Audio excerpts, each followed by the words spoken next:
একটা বিষয় খেয়াল করেন না, যে যখন সূর্য ডুবে যায় তখন পাখিগুলো কি করে বলেন? বাসায় ফিরে যায় না? মানে দিন শেষ, সূর্য ডুবে গেছে, এখন বাসায় ফিরতে হবে, তাই না? এভাবে আল্লাহ পাক রমাদান দিয়েছেন আমাদেরকে কেন জানেন? যাতে এই যে সারা বছর আমরা এদিক ওদিকে ছোটাছুটি করে দূরে সরে গেছি না, এখন কাছে আসো, ঘরে আসো, আল্লাহর কাছে আসো। রমজান মাসে কোথায় আসো? আল্লাহর কাছে আসো। এখন আল্লাহর কাছে আসতে হলে আপনার প্রিপারেশন লাগবে না?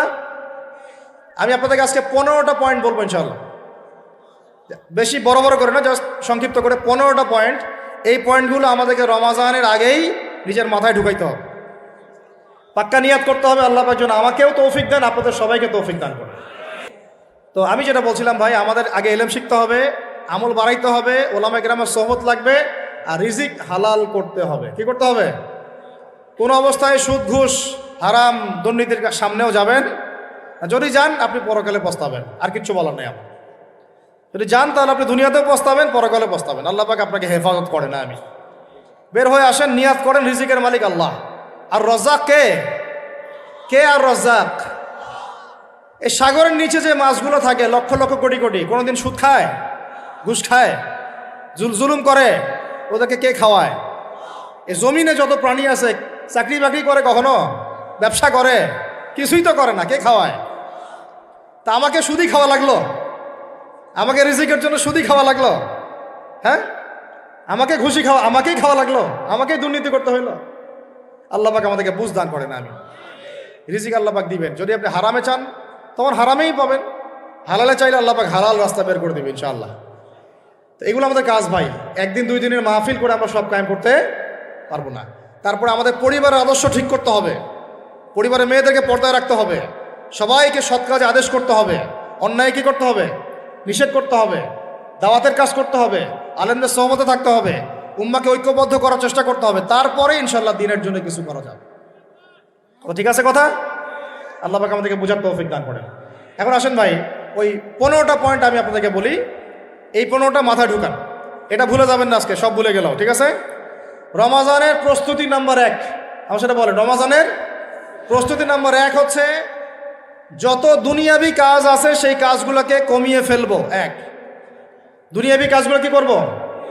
মানে দুনিয়াবি যত কাজ, যত ব্যস্ততা যা আছে এগুলোকে কমায় নিয়ে আসবো, যাতে রমজান মাসে আমাকে বেশি বাইরে দুনিয়াবি প্রয়োজনে বাইরে বের হইতে না হয়, মানে বেশি ব্যস্ততা আমাকে দুনিয়ার জন্য না করতে হয়।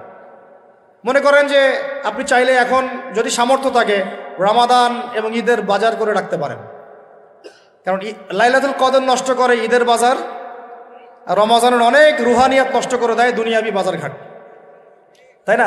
সবার সামর্থ্য হয় না, সবার সামর্থ্য হয় না, কিন্তু বড় বড় যে বিষয়গুলো আছে, বড় বড় খাবার, মৌলিক খাবার, এগুলো আপনি 2 মাসের জন্য বাসায় রাখতে পারেন যদি সামর্থ্য থাকে। সামর্থ্য নাই তাহলে সেটা আলাদা বিষয়। মোট কথা এটা শুধু একটা বিষয় বোঝাচ্ছি না, দুনিয়াবি যত ব্যস্ততা এগুলোকে কমায় রমাজানের জন্য প্রিপারেশন নিতে হবে। আল্লাহ পাক আমাদেরকে সবাইকে রমাদানের জন্য প্রিপারেশন নেওয়ার তৌফিক দান করেন। এটা হলো মনস্তাত্ত্বিক প্রিপারেশন, যে রমাদান আসতেছে, আমি শাবান মাসেই আমি আমার কাজগুলো গোছাই নেব, যাতে রমজানে আমি ফারেক থাকি ইবাদতের জন্য। বুদ্ধিমানের কাজ না এটা? আল্লাহ পাক তৌফিক দান করেন, আমিন। 2 নম্বর হচ্ছে ভাই, রমাজানের আমরা সবাই 30টা সওম রাখবো বলে নিয়াত করি, আল্লাহ পাক তৌফিক দান করেন, আমিন। কিন্তু এখানে একটা কথা, 2 নম্বরটা হচ্ছে রোজা রাখার মতো রোজা রাখতে হবে। কি বললাম বলেন? রোজা রাখার মতো রাখতে হবে। এটা কেন বললাম, কেন বললেন ভাই? উত্তর দিচ্ছিস। উপোস থাকা, না খেয়ে থাকা আর সওম রাখা এক জিনিস নয়। পানি ছেড়ে দেওয়া, খাবার ছেড়ে দেওয়া আর ইসলামী সওম এক জিনিস নয়। অনেক ধর্মের মানুষ খাবার পানি ছেড়ে দিয়ে থাকে, উপাস থাকে, থাকে না? হাদিসের মধ্যে নবীজি বলেছেন যে যে ব্যক্তি রোজা রেখে অন্যায় কাজ ছাড়তে পারলো না, মানে আল্লাহর মাসিয়াত ছাড়তে পারলো না, এই যে কাবায়ের ফাওয়াহিশ এগুলো ছাড়তে পারলো না, অশ্লীলতা ছাড়তে পারলো না, মিথ্যা ছাড়তে পারলো না, বেহায়াপনা ছাড়তে পারলো না, তার না খেয়ে থাকায়, পানি না পান করায় আল্লাহর কিচ্ছু যায় আসে না। আর রোজার বিষয় বুঝলাম। রোজা কাকে বলে ভাই? মানে রোজা মানে হচ্ছে আমি আল্লাহ পাকের সমস্ত নিষেধ ছেড়ে দিব। কি করব? আল্লাহর সমস্ত নিষেধ। রোজা থেকেছি, পানি খাচ্ছি না, খাবার খাচ্ছি না, কার ভয়ে? গোসল করার সময় 1 ঢোক পানি খেলে কে দেখবে? এই চেতনা তখন কাজ করে, তখন কাজ করে না? চুপ করে 1 লোকমা ভাত খেলে কে দেখবে? কেউ দেখবে? আল্লাহ ছাড়া কেউ দেখবে? কেউ দেখবে না। তারপর আপনি খান না কেন? আপনি খান না কেন? কারণ আপনি অনুভব করেন যে আল্লাহ পাক আমাকে দেখছেন। এটাই হলো ইহসান। এটার নাম কি? ইহসান। এটাই বলা হচ্ছে হাদিসে জিবরিলের মধ্যে, আনতা আবুদুল্লাহ কাআন্নাকা তারাহ, তুমি এমনভাবে আল্লাহর ইবাদত করো যেন তুমি আল্লাহকে দেখতে পারছো। ওয়া ইল্লাম তাকুন তারাহু, তুমি যদি আল্লাহকে দেখতে না পারো, জেনে রাখো ফাইন্নাহু ইয়ারাক, আল্লাহ পাক তোমাকে দেখছেন। এইটাকে বলে আল্লাহ কনসিয়াসনেস বা ইহসান বা তাকওয়া। আর তাকওয়া হাহুনা, তাকওয়া কোথায়? এখানে। আপনি সওমের আয়াতটা পড়েন, কুতিবা আলাইকুমুস সিয়াম কামা কুতিবা আলাল লাযিনা মিন ক্বাবলিকুম লাআল্লাকুম কি তাত্তাকুন, তোমাদের উপর সওমকে ফরজ করা হয়েছে ঠিক যেমন করে আগের উম্মতদের উপরেও করা হয়েছিল। উদ্দেশ্য হচ্ছে লাআল্লাকুম তাত্তাকুন, যাতে করে তোমরা তাকওয়া অবলম্বন করতে পারো। তাকওয়া মানে আল্লাহ কনসিয়াসনেস। এই যে আমি খাচ্ছি না, পান করতেছি না, আমি বিশ্বাস করি আল্লাহ আমাকে দেখতেছেন, এই তো। তো সেই বান্দা কেমন করে রমজান চলে গেলেই বেনামাজি থাকতে পারে? রমজান চলে গেলে কি আল্লাহ তাকে আর দেখে না? সেই বান্দা কিভাবে সুদ খায়, তখন কি আল্লাহ তাকে দেখে না? সেই বান্দা, একই বান্দা কিভাবে জেনা করতে পারে? মেয়েকে নিয়ে কেমন করে বাইকে ঘুরতে পারে? কেমন করে গায়রা মাহরামের সাথে আমরা করতে পারি, ফ্রি মিক্সিং করতে পারি? কেমন করে সে সমকামিতার দিকে ধাবিত হতে পারে? কেমন করে সে জুয়া খেলতে পারে? কেমন করে সে মাদক খাইতে পারে? কেমন করে সে আল্লাহ দ্রোহী আইন বাস্তবায়ন করতে পারে? যদি সে এই চেতনা থাকে যে আল্লাহ আমাকে দেখছেন। এই চেতনাটাকে বদ্ধমূল করার জন্যই রমাজান আসে। বলেন সুবহানাল্লাহ। আমি কি বুঝাতে পারলাম রোজা রাখার উদ্দেশ্যটা কি? ওই জিনিসটাকেই আমাদের ভিতরে ইনস্টল করাই হলো উদ্দেশ্য। লাআল্লাকুম, আমার সাথে বলেন লাআল্লাকুম তাত্তাকুন। তাকওয়া কি কিনতে পাওয়া যায় বাজারে? এই যে আল্লাহ পাক আমাকে দেখছেন, আমি খাবো না, আল্লাহ আমাকে দেখছেন, আমি পান করতে পারবো না, আমার রেস্ট্রিকশন আছে, পিপাসায় গলা ফেটে যাচ্ছে একেবারে রোদের মধ্যে, তাও খাচ্ছি না কেন? কার ভয়ে? ওইটাই জীবনের সব ক্ষেত্রে বাস্তবায়ন করার জন্যই রমজান আসে। বুঝতে পারি নাই মনে হয়? ওই চেতনাটাই, একই চেতনাটাই জীবনের সবগুলো কাজে বাস্তবায়ন করার জন্য কি আসে? রমাদানের 6 মাস।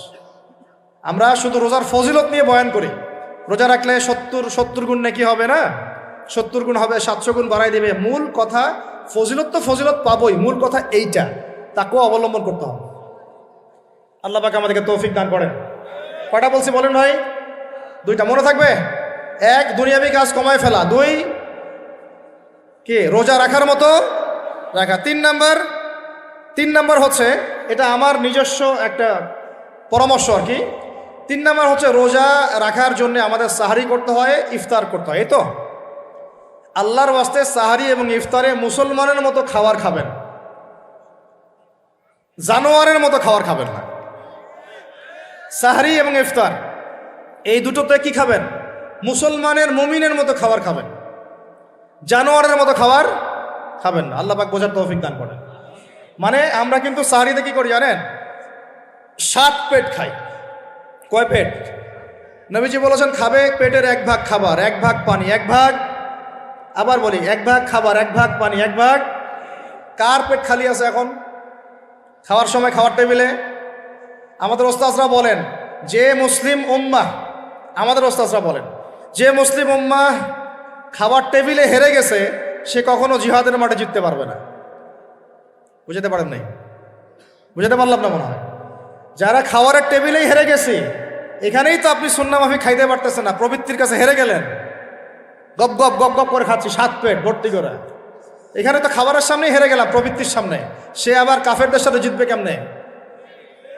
জিতবে আগে নিজের প্রবৃত্তির উপর জিহাদে তো জিততে হবে। আমার মন চাচ্ছে জেনা করি, করবো না, এটার নাম জিহাদ, এটাও জিহাদ। মন চাচ্ছে সুদ খাই, একটু খাবো না, এটার নাম কি?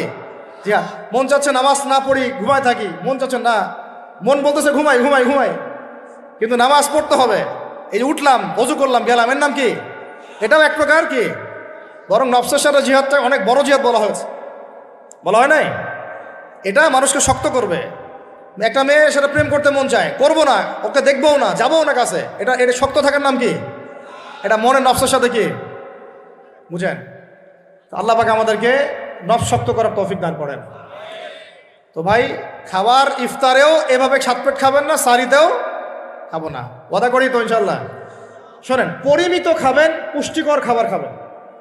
পরিমিত খাবেন কিন্তু পুষ্টিকর খাবার খাবেন, তাহলে যথেষ্ট হবে ইনশাল্লাহ। আর এখনকার যে খাওয়ার এদের বেশিরভাগই ভেজাল। যত বেশি খাবো তত দ্রুত অসুস্থ হব। তো এই যে আমরা দিন দিন যে দুর্বল হয়ে যাচ্ছি, বুঝতে পারতেছেন না আপনারা? এটা দিন দিন যে আমরা আগের জেনারেশনের মতো শক্ত না। আমাদের দাদারা, তার দাদারা যেরকম স্ট্রং ছিলেন, আমাদের ইয়াংরাও কিন্তু অত স্ট্রং না। একটা ইয়াং ছেলেকে আপনি এখন 50 বছরের একজন মুরব্বীর সাথে পাঞ্জা লাগায় দেন, পারবে না, ওই চাচাই জিতবে। তো এটার কারণ হচ্ছে ভেজাল খাবার, ভেজাল পরিবেশ, ভেজাল সব কিছু। আমরা যা খাচ্ছি বেশিরভাগই বিষ। আর আল্লাহর কসম, এগুলো মনিটর করার দায়িত্ব সরকারের, এগুলো মনিটর করার দায়িত্ব প্রশাসনের। এদেরকে মোবাইল কোর্টের আওতায় নিয়ে এসে একদম 1 বছরের জন্য ঢুকাইতে ভিতরে। আইনের সঠিক প্রয়োগ হলে এমনি সিধা হয়ে যাবে। বাঙালিদেরকে শুধু মিষ্টি মিষ্টি কথা বলে কাজ হবে না, মাঝে মাঝে কঠিন শাসন লাগে। বড় বড় কান্ট্রিগুলো আপনারা দেখে আসেন, মনে করেন রাস্তায় ড্রাইভিংয়ের সীমা দেওয়া আছে 100 কিলো, ওরা যদি 110 120 চালায় কেউ কিচ্ছু বলবে না, কোনো ট্রাফিক পুলিশও নাই। মোবাইলে একটা মেসেজ চলে আসবে যে তোমার এই 1500 রিয়াল 2000 রিয়াল জরিমানা করা হয়েছে। দিবা না, ড্রাইভিং লাইসেন্স বাতিল। ওটা বাতিল তো হবেই, 6 মাসের জন্য জেল খাটবা। বাপ করে টাকা দিয়ে আসবে। টাকা না দিলেও আর ভয়ে চালাবে না, বাবারে বাবা একবার 1500 রিয়াল খাইছি, আবার খাওয়া যাবে। আইন শুধু থাকলে হয় না, আইনের একদম কঠোর বাস্তবায়ন থাকতে হবে। এই জিনিসটা যদি থাকে দেখবেন সমাজ ঠিক হয়ে গেছে ইনশাআল্লাহ। আল্লাহ পাক আমাদের সবাইকে কথাটা মন থেকে বোঝার তৌফিক দান করেন। আমরা কি কারো শত্রু? আমরা সবার শুভাকাঙ্ক্ষী। যদি এই জিনিসটা শক্তভাবে বাস্তবায়ন করা যায়, দেখবেন খাবারের ভেজাল এমনি বন্ধ হয়ে গেছে। মানুষকে মেরে ফেলতেছে খাবার দিয়ে, আর 3 দিনের বাসি তেল দিয়ে রান্না করছে, বললো একদম টাটকা রান্না, খেয়ে ফেলে। এই যে কোলেস্টেরল বেড়ে গেল, ক্যান্সার হচ্ছে। গরু ইঞ্জেকশন দিয়ে ফুলায় ফাবায় মোটা তাজা করে ফেলাই দিল, করে নাই? কি অবস্থা মানুষের বুদ্ধি! চালের মধ্যে এটা মিশাচ্ছে, ডালের মধ্যে ওইটা মিশাচ্ছে, পানির মধ্যে কি মিশাই দিচ্ছে, ড্রেনের পানি বলতেছে মিনারেল ওয়াটার। হ্যাঁ, ডাব খাবেন, ডাবের পানি আগে ইঞ্জেকশন দিয়ে বের করে ফেলাইছে, ও আগে খাই ফেলছে, অল্প একটু বাকি আছে, ওটার দাম হাঁকাচ্ছে 150 টাকা। নিচ থেকে উপর পর্যন্ত আমাদের সমাজে খালি প্রতারণার প্রতারণা চলতেছে। এই কারণে আমাদের উপর থেকে আল্লাহ রহমত দিন দিন উঠে যাচ্ছে। আমাদেরকে সতর্ক হওয়া উচিত, আমাদেরকে সৎ হওয়া উচিত। সৎ হইতে পয়সা লাগে না, সৎ হইতে পয়সা লাগে? সবাই যার যার জায়গা থেকে ভালো হয়ে যায়, কিচ্ছু করা লাগবে না ইনশাআল্লাহ।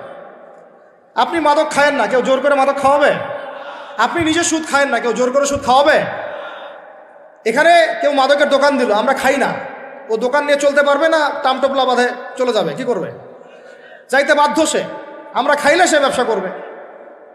আল্লাহর ওয়াস্তে আমরা কোনো রকম প্রতারণার কাছেও যাব না, হারামের কাছেও যাব না, এবং অন্যকে আমরা প্রতারিত করব না ইনশাআল্লাহ। বাজার মার্কেটে একটা অনেক জটিল বিষয়। রমজান মাস আসলেই দেখবেন দাম বাড়া শুরু হয়েছে। এখনই অসাধু ব্যবসায়ী যারা, ওরা রিস্টোর করে ফেলাইছে, ওরা আবার সিন্ডিকেট করে ফেলবে যে এই দামের বাইরে যাবে না। তখন আবার দেখবেন যে সরকার বিপাকে পড়ে গেছে, দাম আর কন্ট্রোল করতে পারতেছে না, তখন ভর্তুকি দেওয়া লাগতেছে, আবার ওদেরকে আইনে আনা লাগতেছে। মানে আমরা নিজেরাই ঠিক নাই। কারা ঠিক নাই? আমরা নিজেরাই ঠিক নাই। এই কারণেই তো আমরা, মানে আমাদের সমাজের উপর থেকে আল্লাহ পাকের রহমত, বরকতটা উঠে যাচ্ছে দিন দিন। আপনি দেখে নিয়েন, যে পণ্যের দাম এখন 200 টাকা, রমজান মাস আসলে দেখবেন 250 টাকা 300 টাকা বাড়াই দিচ্ছে। এটা ব্যবসায়ীরা করবে, অনেক অসাধু ব্যবসায়ী করবে, এটা অনেকেই করবে, এখনো চলতেছে। আমাদের বাংলাদেশে এমন কিছু নাই যেটা উৎপন্ন হয় না। আমরা যদি আমাদের এখানে সঠিক জাকাত ভিত্তিক অর্থনীতি থাকতো, এবং সততা থাকতো, ইনসাফ থাকতো, আমানত থাকতো, আমাদের জিনিস আমরা খেয়ে শেষ করতে পারতাম না, এরপর বাকিটা রপ্তানি করতে পারতাম। অনেক কথা ভাই, এগুলো অর্থনীতির বিষয়, আরেকদিন কথা হবে ইনশাআল্লাহ। রমজানে আসছে যেহেতু, এতটুকু নসিহত করি। 3 নম্বর, যে ভাই আমরা এমনভাবে খাবো না যে খাওয়ার মনে হয় জানোয়ারের খাওয়া। ঠিক আছে ভাই, পুষ্টিকর খাবার খাবো, কিন্তু পরিমাণে কম। কম বলতে কি একবারে কম না, আপনার প্রয়োজন অনুযায়ী 3 ভাগ করে, 1 ভাগ খাবার, 1 ভাগ পানি, 1 ভাগ ফাঁকা, সুন্নাহ অনুযায়ী। আল্লাহ পাক তৌফিক দান করেন, আমিন। 4 নাম্বার হচ্ছে রমাদান মাস মানেই কোরআন। রমাদান মাস মানে কি? এই রমজানে আমরা সবাই বেশি থেকে বেশি কোরআন তেলাওয়াত করবো ইনশাআল্লাহ। কারা কারা পারি হাত তুলি? আলহামদুলিল্লাহ, হাত নামা। সবাই পারেন কোরআন তেলাওয়াত? মাশাআল্লাহ মাশাআল্লাহ। এটাই তো চাই, বাংলাদেশের ঘরে ঘরে প্রত্যেক ব্যক্তি যেন কোরআন তেলাওয়াত করা জানে, এটাই তো আমরা চাই। এমন যদি হয় যে 100% মানুষ কোরআন তেলাওয়াত করতে পারে, 16 কোটি মুসলিম, দিন কায়েম হয়ে যাবে ইনশাআল্লাহ। ইনশাআল্লাহ ইনশাআল্লাহ ভিতরে কাজগুলো করেন, আল্লাহ পাক তৌফিক দান করেন। তো ভাই কোরআন আমরা রমজানে বেশি থেকে বেশি পড়বো ইনশাআল্লাহ ভাই, ঠিক আছে? যারা পারি না একটা লিমিট ফিক্স করি, কমপক্ষে দিনে 1 পারা, দিনে কমপক্ষে 1 পারা, তাহলে 30 দিনে 1 খতম হবে। ওকে, আরও বেশি পারি 2 পারা, তাহলে 2 খতম হবে। আরও বেশি পারি 3 পারা। এমন আমাদের ইমামদের যুগে, আমাদের 4 ইমামদের যুগে, সলফে সালেহিনদের যুগে প্রতিদিনই একটা করে খতম দিতেন তারা। সুবহানাল্লাহ, তাদের সময় আল্লাহ বরকত দিয়েছিলেন। সুবহানাল্লাহ, সারা রাত জেগে তেলাওয়াত করতেছেন, নামাজ পড়তেছেন, দিনের বেলা তেলাওয়াত করতেছেন। রমজান মাস হচ্ছে কোরআন নাজিরের মাস। এই মাসে যে হতভাগা কোরআন পড়তে পারলো না, তার জন্য আফসোস করা ছাড়া কিছু করার নাই। রমজান মাসে কোরআন আগে পড়বো, কোরআন শিখবো, না পারলে কি করব? না পারলে 1 মাসে শিখবো, অন্যকে শেখাবো, কোরআনের দার্স দিব, কোরআনের মাহফিল হবে, কোরআনের তাবলিগ হবে, কোরআন নিয়ে আলোচনা হবে ইনশাআল্লাহ। আমরা জানবো কোরআনের মধ্যে কি আছে। এটা জানার সবচেয়ে উত্তম মাস হচ্ছে কি? রমাদান। আল্লাহ পাক তৌফিক দান করেন, আমিন। যারা আমরা আরবি জানি টুকটাক ভাঙাচোরা, তারা আমরা এটার অর্থ পড়বো ইনশাআল্লাহ। যারা আমরা আলেম ওলামা আছে অনেকেই, যারা ইফতা দিয়েছি, দাওরা দিয়েছি, বা আমরা তালেব ইলম ওলামা একরাম যারা আছে, আমরা এই কোরআনের তাফসিরগুলো পড়বো ইনশাআল্লাহ। মানে কোরআনময় রমাদান, কোরআনময় কি? এবং চেষ্টা করবেন, আমার খুব ইচ্ছা হয় যদি আল্লাহ পাক আমাকে ক্ষমতা দিতেন বা তৌফিক দিতেন, আমার ইচ্ছা হয় যে রমজান মাসে বাংলাদেশের যত মসজিদ আছে সমস্ত মসজিদে কোরআন শিক্ষা ফ্রি হয়ে যাবে। ভালো উদ্যোগ না? বাংলাদেশে কত মসজিদ আছে? 1000 না লাখ? লাখ না কোটি? হয়তো কোটি কোটি মসজিদ থাকতে পারে। প্রত্যেকটা মসজিদে যদি বিনামূল্যে কোরআন শিক্ষা কার্যক্রম করা যেত রমজান মাসে, 1 মাসে আপনি দেখতেন প্রায় মিনিমাম 5 কোটি মানুষকে কোরআন শেখানো যায়। তাও হাতে কলমে, তাও কি হাতে কলমে বই দেওয়া হতো ফ্রি। আর ওই যারা টিচার ক্লাস নেবে ওদেরকে বেতন দিব, ভাতা দিব সরকার থেকে। দেওয়া যায় না? দেওয়া যায় না? আচ্ছা, যদি গভর্নমেন্ট নাও দেয়, আপনারা জাকাত থেকে দিতে পারেন, সদকা থেকে দিতে পারেন, পারেন না? নিজেদের পকেট থেকে দিতে পারেন, নিজের ব্যবসা থেকে দিতে পারেন, এলাকা ভিত্তিক দিতে পারেন। কত উৎস আছে না? যদি এভাবে প্রত্যেকটা মসজিদ থেকে কোরআন শিক্ষা কার্যক্রম চালু করা হয় রমজান মাসে, আমরা দোয়া করি আল্লাহ পাক যেন এই কথাটা পৌঁছে দেন উপরের লেভেলে, এবং তারা উদ্যোগ নেয়। জানি না উদ্যোগ নেবে কিনা, আমাদের দায়িত্ব পৌঁছে দিলাম। তো অ্যাটলিস্ট যদি সবগুলো মসজিদে নাও হয়, প্রত্যেকটা এলাকায় যদি একটা করে মসজিদও হয়, তবুও দেখবেন কয়েক কোটি মানুষকে কোরআন শেখানো যাবে ইনশাআল্লাহ। কোরআন ছাড়া এই জাতিকে আপনি ফিরাতে পারবেন না। কোরআন ছাড়া এই যুবকদেরকে মাদক থেকে ফেরানো যাবে না। কোরআন ছাড়া এই যুবকদেরকে জেনা থেকে ফেরানো যাবে না। এই টিকটক প্রজন্ম হয়ে এরা নষ্ট হয়ে গেছে, শেষ হয়ে গেছে। বাংলাদেশে আশঙ্কাজনক হারে এখন সমকামিতা বাড়তেছে। আশঙ্কাজনক হারে এখন জেনা, ব্যভিচার, পরকীয়া এগুলো বেড়ে গেছে। মাদক দ্রব্যের কি ছয়লাভ, এই যে গুন্ডামি, মাস্তানি, ছিনতাই কারা করতেছে? যারা ইয়াং ছেলে পেলে এরা করতেছে। এদেরকে ফিরাইতে হইলে কোরআন ছাড়া কোনো গতি নাই। আইএমএ জাহেলিয়াতের সেই মানুষগুলো কোরআনের আলোয় শ্রেষ্ঠ মানুষে পরিণত হয়েছে। কথা বুঝতে পারেন নাই? আইএমএ জাহেলিয়াতের সেই মানুষগুলা যারা একসময় নিজের মেয়েকে দাফন করেছিল জীবন্ত। ইন্না লিল্লাহি ওয়া ইন্না ইলাইহি রাজিউন। চিন্তা করা যায়? আপনি আপনার মেয়েকে দাফন করতে পারবেন জীবন্ত? পারবেন? বলেন। এরকম মানুষ যারা এই কাজ করেছিল, তারা কোরআনের সংস্পর্শে এসে সোনার মানুষে পরিণত হয়েছে। এই কিতাব আল্লাহ পাক নাজিল করেছেন ওই ঘরের উপরে উঠিয়ে রাখার জন্য না, মাঝে মাঝে বের করব, ধুলা মুছবো, চুমু খাবো, রেখে দিব, এই জন্য না। বাবা মারা গেছে, খুললাম, পড়লাম, সব বক্সায় দিলাম, এই জন্যে না। শুধু এই কিতাব আল্লাহ পাক নাজিল করেছেন যেন আমরা হৃদয়ে ধারণ করি। কোথায় ধারণ করি? তো হৃদয়ে ধারণ করবো তো তখনই যখন আমি বেশি তেলাওয়াত করব, বেশি বেশি পড়বো, সবাইকে পড়াবো, শেখাবো। আল্লাহ পাক আমাদের সবাইকে কোরআনের বিপ্লব ঘটানোর তৌফিক দান করেন, আমিন। তো প্রিয় ভাইরা, 4 নম্বর কাজ, কোরআন শিখবো, পড়বো, শেখাবো, দার্স দিব। কোরআনের একদম বিপ্লব রমজান মাসে ইনশাল্লাহ কোরআনময় রমাদান হবে ইনশাল্লাহ। রমজান মাসে অন্য কোনো বইও পড়ার দরকার নেই। প্রয়োজনে কোরআন পড়েন, হাদিস পড়েন, আর কোরআন পড়েন। কোরআন এবং হাদিস, অন্য কোনো বই, বিষয়ভিত্তিক বই পড়ার দরকার নেই। আর অ্যাটলিস্ট 1 মাস আপনি না পড়েন। এরপরে আসি 5 নাম্বার। একটু বড় হয়ে যাচ্ছে যদিও, আমি সংক্ষিপ্ত করে গোছাচ্ছি, শোনেন। 5 নাম্বার হচ্ছে রমাদান মাসে, একটু ধৈর্য ধরেন। রমাদান মাসে আমরা ফরজ ইবাদতগুলোকে সর্বোচ্চ গুরুত্ব দিব ইনশাআল্লাহ। যেমন সবার আগে কি সালাত, এই একটাই বল, সালাত। সালাত নাই ইসলাম নাই, সালাত নাই সে ব্যক্তি মুসলিম না। সোজা কথা শুনেন, সালাত অস্বীকার করে সে ব্যক্তি মুসলিম না। নবীজি বলছেন মান তারাকা সালাতান মুতাআম্মিদান ফাকাদ কাফারা। কেউ যদি ইচ্ছা করে সালাতকে অস্বীকার করে ছেড়ে দেয় সে ব্যক্তি কি হয়? কাফারা, কুফরি করে। সালাত না পড়ার কারণে ইমামগণ বলেছেন তাকে মুসলমানদের কবরস্থানে দাফনও করবে না।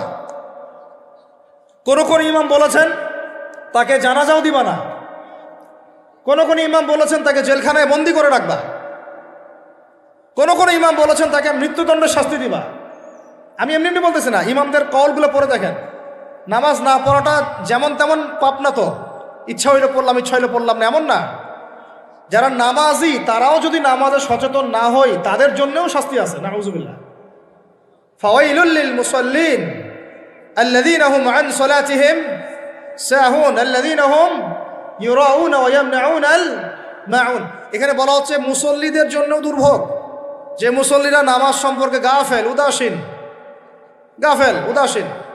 আবার যে নামাজ পড়ে এবং এই যে ছোটখাটো সাহায্য করতে অস্বীকৃতি জানায়।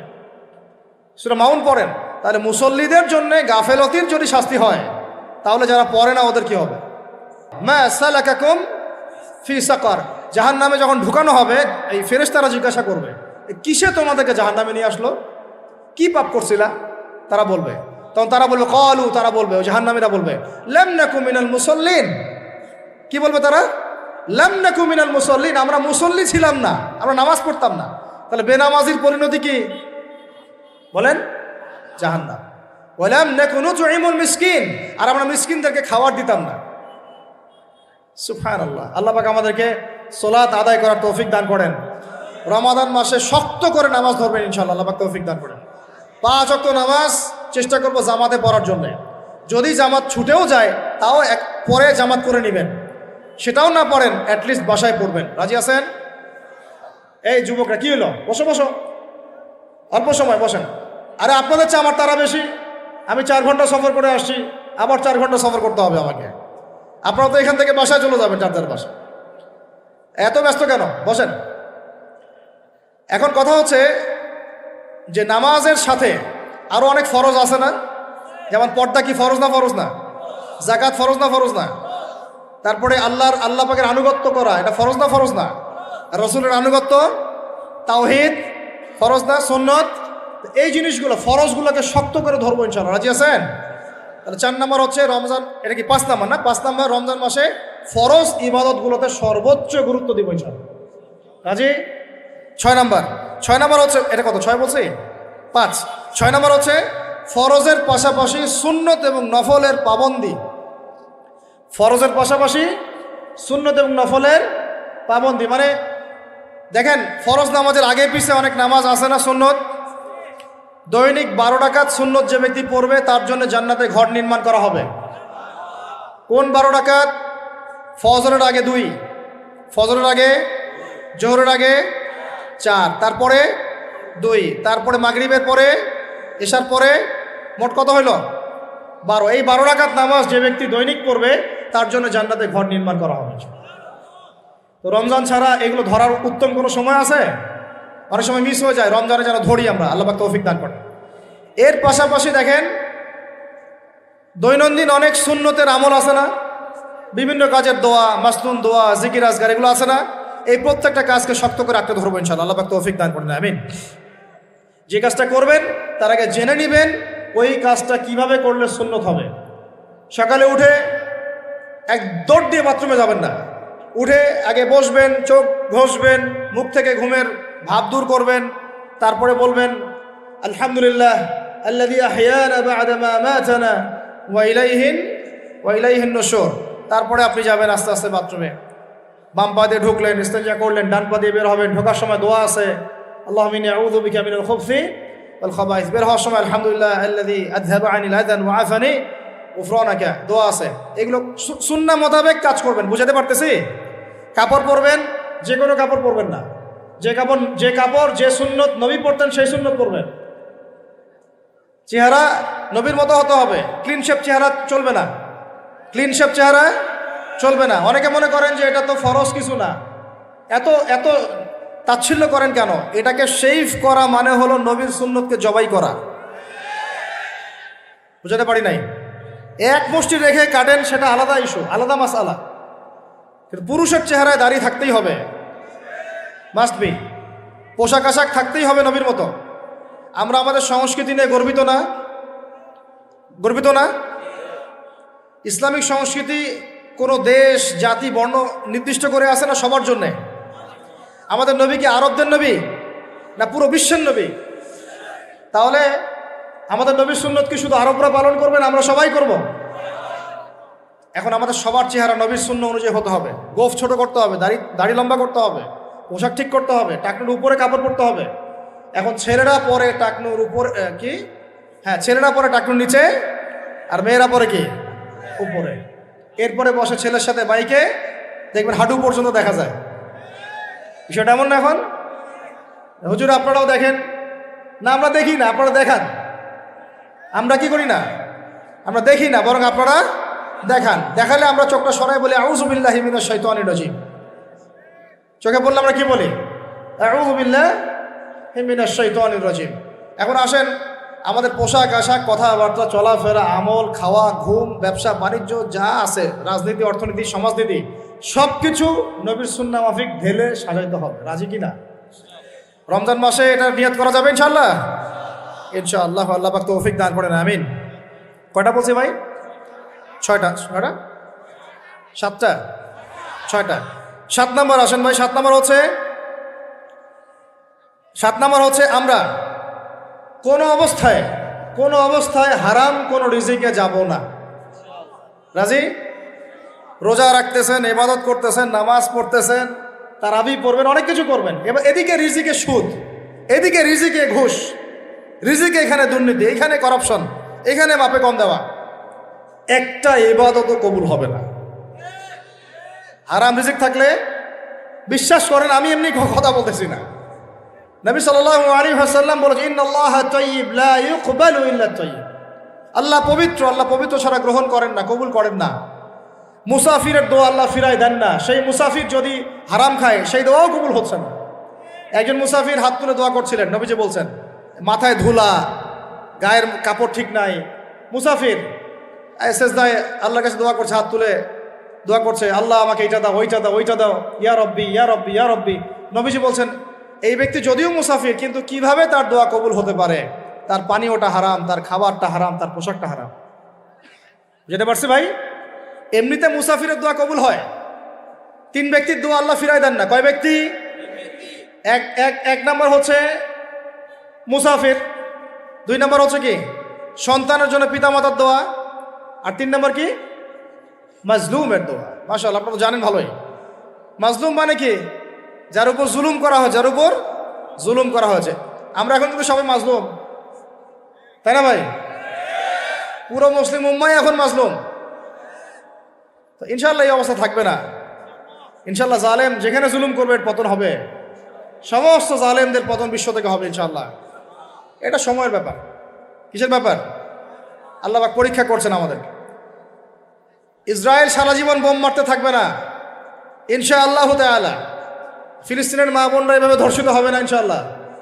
একদিন ওই বাচ্চারা বড় হবে, ওরা যুদ্ধ করবে ইনশাআল্লাহ। এই ভাইরা যাদেরকে মারা হচ্ছে, এই লীলা খেলা চলবে।